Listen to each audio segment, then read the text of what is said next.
ગુજરાતના ઇતિહાસમાં ક્યારેય પણ ભાજપ કે કોંગ્રેસ સિવાયની કોઈ પણ પાર્ટીએ 5000 કરતાં પણ વધુ ઉમેદવારો તાલુકા, જિલ્લા, નગર, મહાનગરપાલિકાની ચૂંટણીમાં ઊભા રાખ્યા નથી.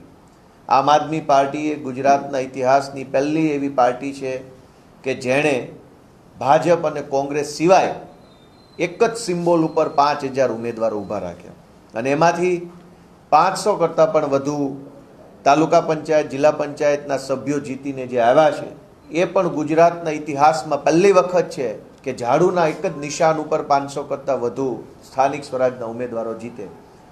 જનતાએ 2022માં આમ આદમી પાર્ટીને મત આપ્યા પછી આ પહેલી ચૂંટણી છે કે જેમાં આમ આદમી પાર્ટી આખા ગુજરાતમાં ઉમેદવારો ઊભા રાખ્યા.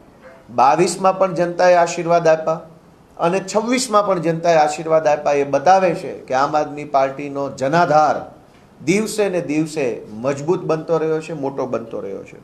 અને એટલે જનતાની આશા, જનતાનો વિશ્વાસ અને જનતા જે ઈચ્છે છે એ કામ, એ લક્ષ્ય પૂરું કરવા માટે થઈ અને આમ આદમી પાર્ટીની એક મંથન મિટિંગ મળી હતી, સમીક્ષા બેઠક મળી હતી. એમાં પ્રદેશભરના અમારા હોદ્દેદારો આવ્યા હતા અને આખા દિવસની મનોમંથન મિટિંગ થયા બાદ પ્રદેશ કક્ષાના સૌ આગેવાનો ભેગા મળી અને મિશન 2027 કે કેવી રીતે 2027માં આમ આદમી પાર્ટીની સરકાર બનાવવાનું લક્ષ્ય મેળવી શકાય એ માટે થઈ અને માનનીય ગોપાલ રાય સાહેબના માર્ગદર્શન હેઠળ, માનનીય ઈશુદાનભાઈ ગઢવી અને માનનીય મનોજભાઈ સોરઠિયાના નેતૃત્વ હેઠળ એક નવી સંગઠનની ટીમ રચવામાં આવી છે. માનનીય ઈશુદાનભાઈ ગઢવીના નેતૃત્વમાં મિશન 2027ની તૈયારીઓ કરવા માટે થઈ અને પ્રદેશ માળખાની અંદર અમારા આમ આદમી પાર્ટીના મજબૂત યોદ્ધાઓને નવી જવાબદારી સોંપવામાં આવી રહી છે.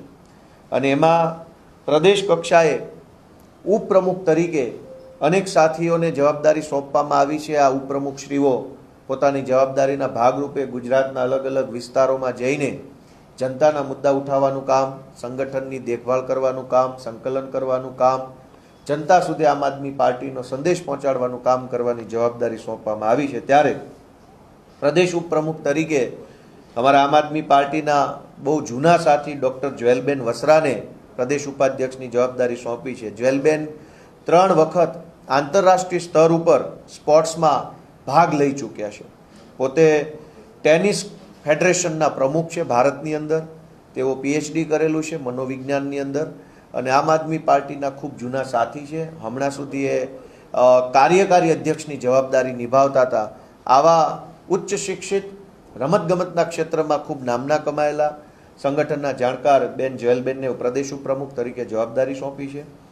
અમદાવાદ કચ્છી સમાજના પ્રમુખ અને અગ્રણી CA કોર્પોરેટ જગતની અંદર જેમણે ખૂબ સારો એવો અનુભવ ધરાવે છે એવા CA કૈલાસદાન ગઢવીને પણ પ્રદેશ ઉપપ્રમુખ તરીકેની જવાબદારી સોંપી છે.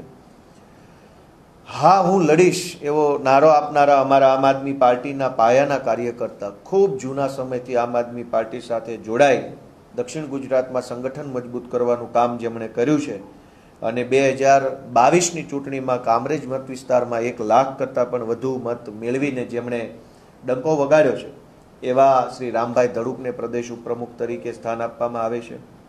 અમારા પ્રદેશના પૂર્વ મહિલા પ્રમુખ અને જેણે કોર્પોરેટ જગતમાં નોકરી કરી છે, ખૂબ ઊંચા લેવલ ઉપર કામ કર્યું છે, કોર્પોરેટ કલ્ચરથી વાકેફ હોવા છતાંય સંઘર્ષનો રસ્તો પસંદ કર્યો, સડકનો રસ્તો પસંદ કર્યો અને હાઈફાઈ કોર્પોરેટ લાઈફ છોડી અમદાવાદ સાબરમતી જેલમાં પણ જેઓ જઈ આવ્યા છે જનતા માટે, એવા પૂર્વ સ્વતંત્રતા સેનાની પરિવારમાંથી આવતા ગૌરીબેન દેસાઈને પ્રદેશ ઉપપ્રમુખ તરીકેની જવાબદારી સોંપવામાં આવી છે.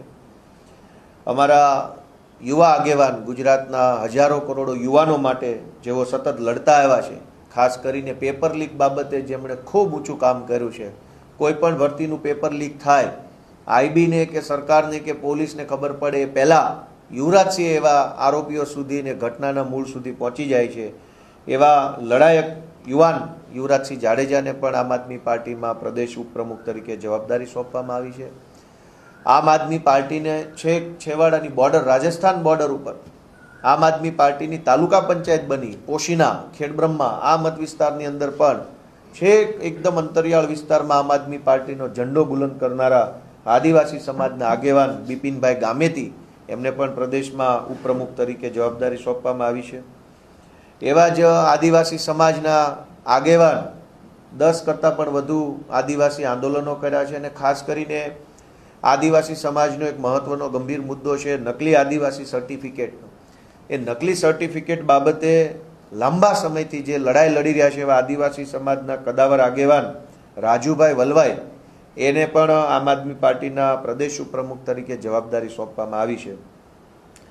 કોળી સમાજના ખૂબ સારા એવા આગેવાન, સુરેન્દ્રનગર પંથકમાં કોળી સમાજ માટે હંમેશા સક્રિય અને સજાગ વ્યક્તિત્વ કહી શકાય એવા આમ આદમી પાર્ટીમાંથી ચૂંટણી લડેલા અને બહુ નજીવા માર્જિનથી ચૂંટણી જીતી નતા શક્યા એવા મયુરભાઈ સાકરિયા પણ પ્રદેશના ઉપપ્રમુખ તરીકે જવાબદારી સંભાળવાના છે. ઉત્તર ગુજરાતમાંથી ઠાકોર સમાજના આગેવાન છે, અખિલ ક્ષત્રિય ઠાકોર એકતા સમિતિના પ્રદેશ પ્રમુખ છે, ફિલ્મી જગત સાથે સંકળાયેલા છે અને સમાજ સેવામાં ખૂબ ઊંચું નામ છે એવા રાજકરણભાઈ ઠાકોર, એમને પણ પ્રદેશના ઉપપ્રમુખ તરીકે જવાબદારી સોંપવામાં આવી છે.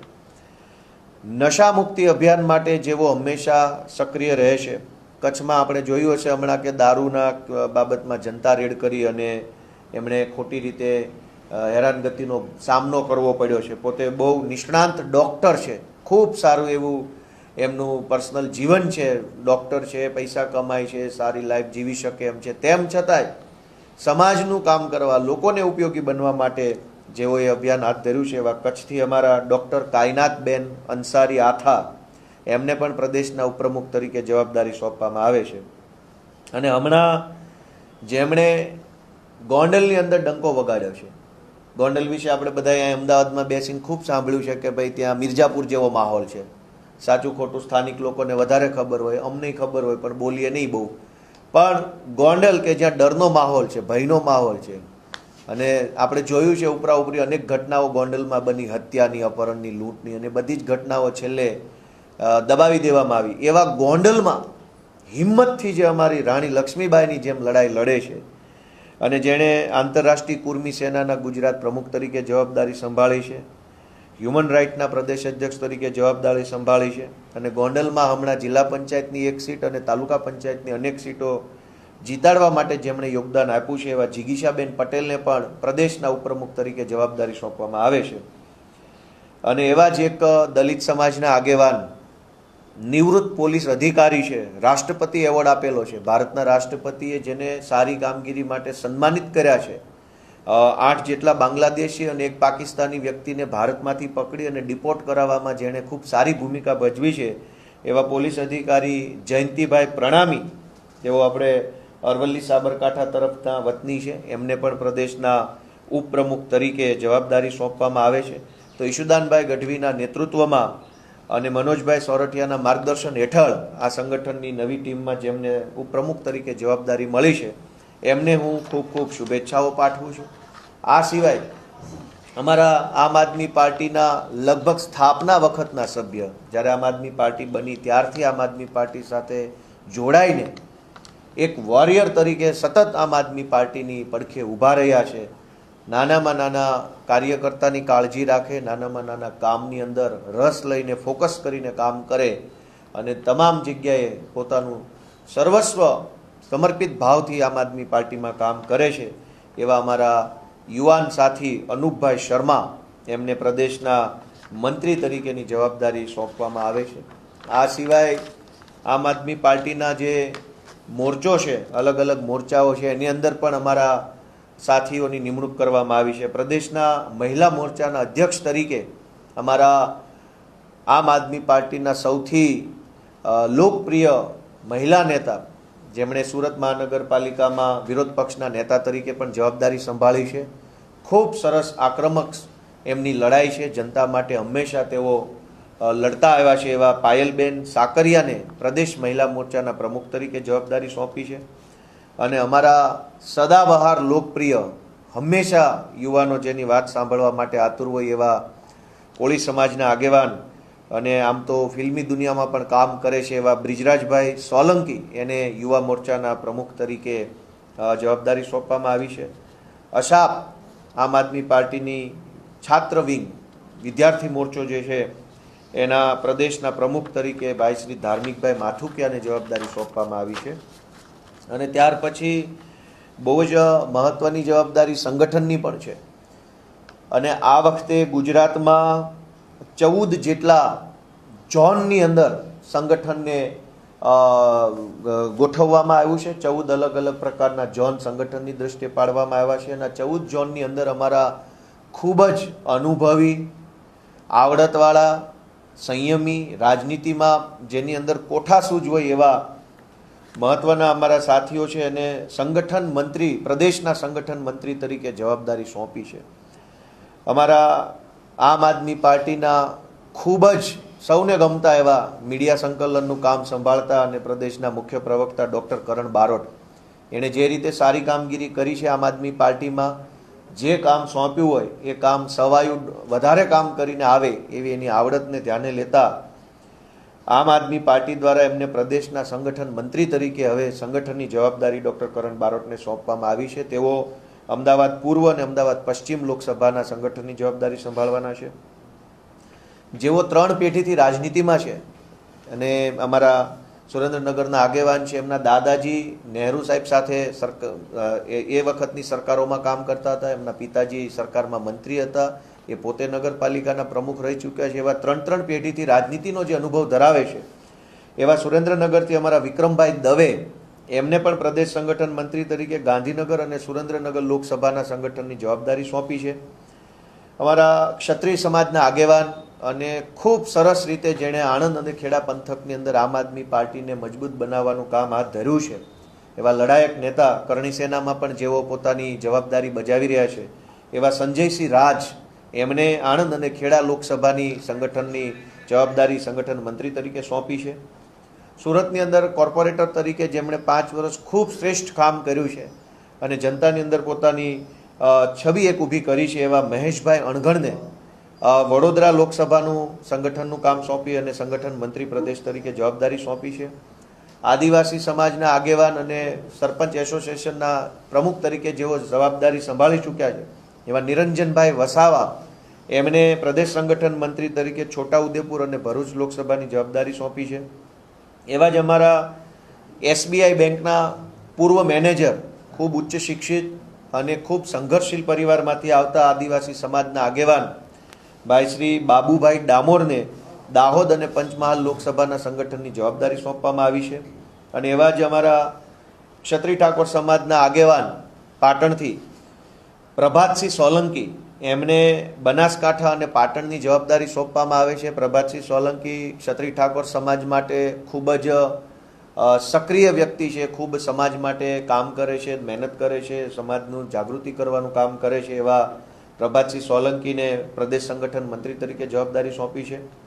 એવા જ અમારા ક્ષત્રિય સમાજના અન્ય આગેવાન છે જયદીપસિંહ બાલુસિંહ ચૌહાણ, તેઓ વ્યવસાય શિક્ષક છે અને શિક્ષક તરીકે ખૂબ શ્રેષ્ઠ કામગીરી તેઓ બાળકોને ભણાવવામાં કરી રહ્યા છે. સાથે સાથે સંગઠનનું પણ એમની પાસે ખૂબ ઊંડું નોલેજ હોવાથી એમને પ્રદેશ સંગઠન મંત્રી તરીકે મહેસાણા અને સાબરકાંઠા લોકસભાની જવાબદારી સોંપી છે. ત્યારબાદ સુરત મહાનગરપાલિકાના વિપક્ષના પૂર્વ નેતા અને હાલમાં જેઓ સુરતમાં કોર્પોરેશનની ચૂંટણી જીત્યા છે અને અમારા આમ આદમી પાર્ટીના ખૂબ જૂના સાથી છે એવા ધર્મેશભાઈ ભંડેરીને આમ આદમી પાર્ટીના પ્રદેશ સંગઠન મંત્રી તરીકે નવસારી અને સુરતની જવાબદારી સોંપવામાં આવે છે. અમારા આદિવાસી એકતા પરિષદની અંદર જેમણે ખૂબ સારી જવાબદારી નિભાવી છે અને આદિવાસી સમાજ માટે હંમેશા જેઓ સજાગ બની અને લડતા આવ્યા છે એવા કમલેશભાઈ પટેલને બારડોલી અને વલસાડ લોકસભાની સંગઠનની જવાબદારી સોંપવામાં આવે છે. અમરેલી અને ભાવનગર લોકસભા માટે થઈ અમારા નિકુંજભાઈ સાવલિયા, તેઓ પાટીદાર સમાજ સાથે સંકળાયેલા છે, ખોડલધામ સંસ્થા સાથે પણ જોડાઈને સારી એવી સેવા બજાવી રહ્યા છે. એવા નિકુંજભાઈ સાવલિયાને, તેઓ અમરેલીના પૂર્વ પ્રમુખ છે, પ્રદેશ શહેર જિલ્લા પ્રમુખ હતા અમરેલીમાં, હવે તેમને પ્રદેશ સંગઠન મંત્રી તરીકે જવાબદારી સોંપવામાં આવી છે. શ્રી રાજુભાઈ બોરખતરિયા, તેઓને પોરબંદર અને જુનાગઢ લોકસભાની જવાબદારી સાથે પ્રદેશ સંગઠન મંત્રી તરીકે જવાબદારી સોંપી છે.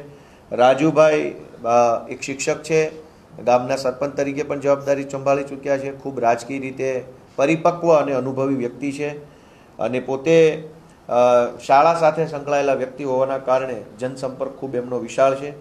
આ સિવાય અમારા આહિર સમાજમાંથી આવતા અજીતભાઈ લોખીલ રાજકોટના છે, પોતે ઉદ્યોગપતિ છે, વેપારી છે.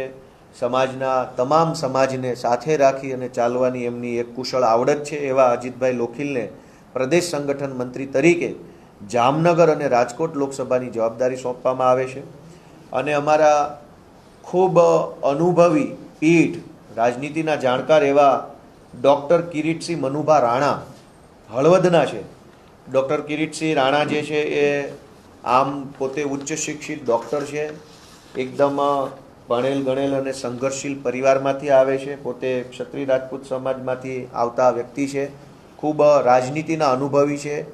એ ડૉક્ટર કિરીટસિંહ રાણાને કચ્છ જિલ્લાની કચ્છ લોકસભાની સંગઠનની જવાબદારી સાથે પ્રદેશમાં સંગઠન મંત્રી તરીકે જવાબદારી સોંપવામાં આવે છે. આમ પ્રદેશના ઉપપ્રમુખ તરીકે, પ્રદેશ સંગઠન મંત્રી તરીકે, અન્ય મોરચાઓમાં મહિલા મોરચા, યુવા મોરચાના પ્રદેશ પ્રમુખ તરીકે અમારા અલગ અલગ સાથી મિત્રોને જવાબદારી સોંપી માનનીય ઈશુદાનભાઈ ગઢવીના નેતૃત્વમાં સંગઠનના મહામંત્રી તરીકે મનોજભાઈ સોરઠિયાના માર્ગદર્શન હેઠળ આ આખી ટીમ ખૂબ મજબૂતીથી કામ કરી અને 2027માં જનતાની સરકાર બનાવવાનું લક્ષ્ય સાકાર કરે એવી હું શુભેચ્છાઓ પાઠવું છું.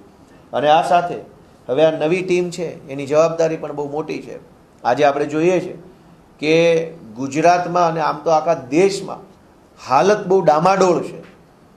ક્યાંય પેટ્રોલ ડીઝલના મુદ્દાઓ આવી રહ્યા છે, ક્યાંક પેપર લીક થઈ રહ્યા છે, ક્યાંક ખાતર મળતું નથી, ક્યાંક બીજી દૂધના ભાવ વધી રહ્યા છે. હમણાં બાળકોના એડમિશનનો પીરિયડ ચાલુ થશે એટલે ફીઓ વધી રહી છે, ભણવાના ખર્ચાઓ વધી રહ્યા છે. ચારો તરફથી મોંઘવારીનો માર એટલી હદે જનતા ઉપર વધી રહ્યો છે કે શું કરવું અને શું કોને કહેવું એ પ્રશ્ન બની રહ્યો છે. આજે જનતાની વાત કોઈ સાંભળવા તૈયાર નથી સરકારમાં. ત્યારે આ નવી ટીમના નવા નેતૃત્વના સથવારે આવનારી 21 તારીખના રોજ આખા ગુજરાતમાં મોંઘવારીની વિરુદ્ધમાં અને જનતાની તરફેણમાં આમ આદમી પાર્ટી દ્વારા એક કાર્યક્રમ કરવામાં આવશે અને લોકોના મુદ્દાને સરકારના બેરા કાન સુધી પહોંચાડવા માટે આમ આદમી પાર્ટી આગળ આવશે. Thank you. એટલે આટલું બધું હિન્દીમાં બોલছো?